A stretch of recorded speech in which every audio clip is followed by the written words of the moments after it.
let's go with the draft. Here's how Daniel Jeremiah sees things shaking out in the first 10 picks of the draft coming up in a couple of weeks. 3 quarterbacks going in the first 4 selections, starting with Bryce Young to the Panthers. DJ flipped it. CJ Stroud to the Texans at 2, and Anthony Richardson moves up to 4 to the Colts. It's April. It's the month of the draft. Kansas City. Everyone will descend on barbecue land at the end of the month. Lots of things still up in the air. A lot of things can change between now and then. But let's pick a storyline ahead of the draft that you think is the biggest in the NFL world right now, Peter. By the way, Caitlin Clark, she's making a lot of news. Yeah. Diehard Chiefs fan. Really? Diehard Kansas City Chiefs fan, huge Mahomes fan. Will she be at the draft? That's what I want to know. Will she be making a pick at the draft? Why don't we get her on Good Morning Football? Let's talk Chiefs. Should we get her on the draft? I think we should. Let's get her on Good Morning Football. The biggest story of the draft, though, is who's going to be that first quarterback taken. And to me, I've seen a lot of mock drafts. DJ's is as spot on usually as any. He's got Bryce Young, and a lot are saying CJ Stroud. Here's how I break it down from what I'm talking to people around the league. CJ Stroud is considered the safer pick, which to me is a giant red flag. Like, I don't want the safer pick. I want the right pick. The Panthers move up to number 1. What Stroud brings is a big-bodied guy who can control the line of scrimmage, can do it all, and has played in the biggest games, obviously, and he saved his best for his last collegiate game where he absolutely lit up Georgia in the college football playoffs. Bryce Young measured in at 204 pounds at the Combine. I'm told Bryce Young is probably 185, maybe 190, and he's slight. He's not 6 feet. There has never been a quarterback of that height. See, even Kyler Murray is a thicker build, is a different build. This guy's slight. And yet, as we're sitting here on April 3rd, Carolina, you're making that pick at number 1. If you fall in love with Bryce Young and you think that Bryce Young is the best quarterback in this draft, do not take the safe pick. Take the guy that you fell in love with, because I'll tell you, Bryce Young had a better collegiate career than CJ Stroud. Bryce Young has played in bigger games than CJ Stroud, and Bryce Young does things in the pocket that CJ Stroud does not do. Stroud, bigger, had a better pro day, is the talk of the town right now, might very well go number 1. And if Carolina does that, you know that they had conviction in doing so because of all the work they're putting into this and because of the quarterback experience that Frank Reich and Josh McCown and, of course, Jim Caldwell as a coach have in that room. But, gosh, if you're at number 1 and you're like, well, we like Young more, but we can't take him number 1 because there's never been a quarterback of that size that's had success in the league. And No. If you like him at number 1, take him at number 1. You didn't trade up to number 1 to make the safe pick. You made it to make it the right pick for you. And I think there will be naysayers no matter what you do. So for me, who goes first? And I'm just limiting it to those 2 guys. I think those are the 2 likely guys. Stroud or Bryce Young. There are fans in both camp. But if I'm Carolina, take the guy that you want, not the guy that you think is the safer pick. You make that move weeks and weeks ahead of the draft. The trade came down earlier. We knew the Bears were going to trade, but weeks. They know who they want? No, I don't think they do. You don't? I don't. They might have their inclinations, but they did that because they want to be able to pick who they want. Yeah. That was before the pro days. That was and before we'll chill everything. for a month and decide. Yeah, let us decide, but let us be the ones who pick. We don't want to be dealt a quarterback. We've been dealing with that for years when you go through the round, carousel of Baker and Darnold. And there's everyone else's picks. They got their own now. They're the number 1 pick. They can take who they want. I've been saying it seems like a lot of people have Young and Stroud as a wash. Like, we have equal grades on them.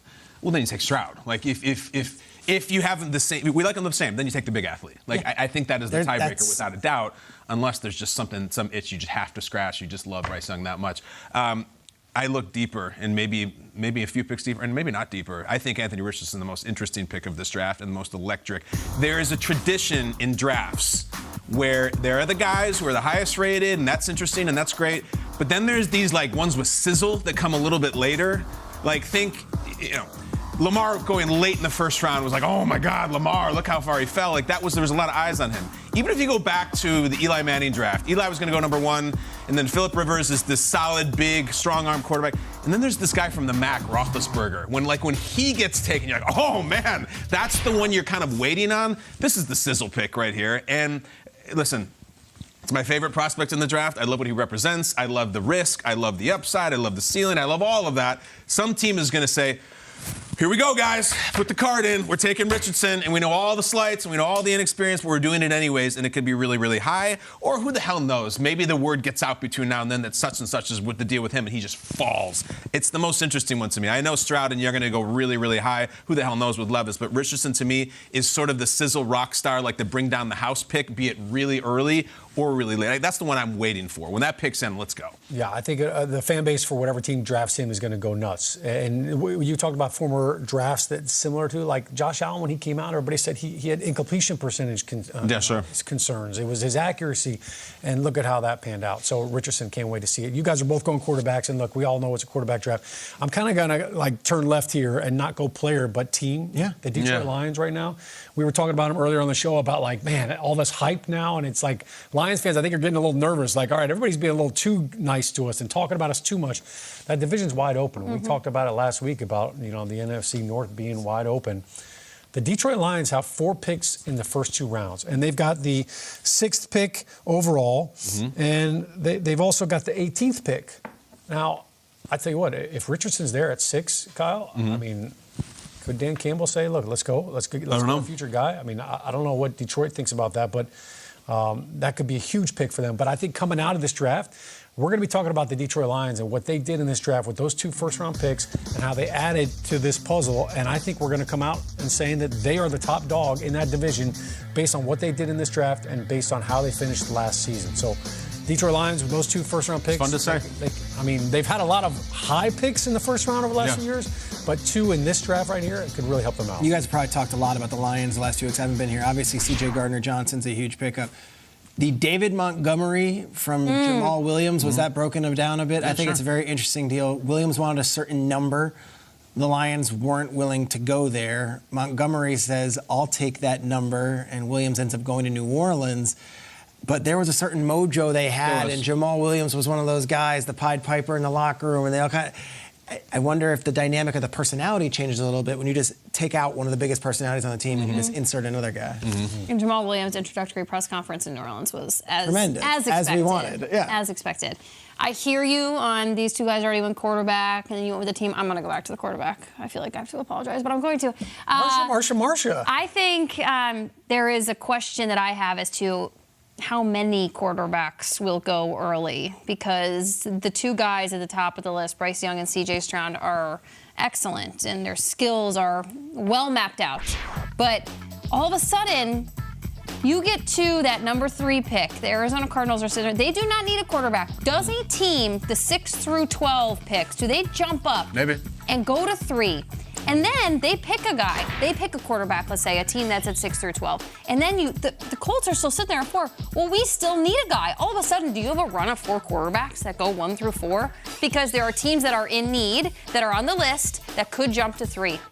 And the Colts, I don't care who you are, the carousel has stopped, and they need a guy. So is all of a sudden Anthony Richardson goes 3 and now you have to take Will Levis? I mean, the way that this thing could flip-flop up until the very last second when the envelope is walking across the stage, to me is so fascinating.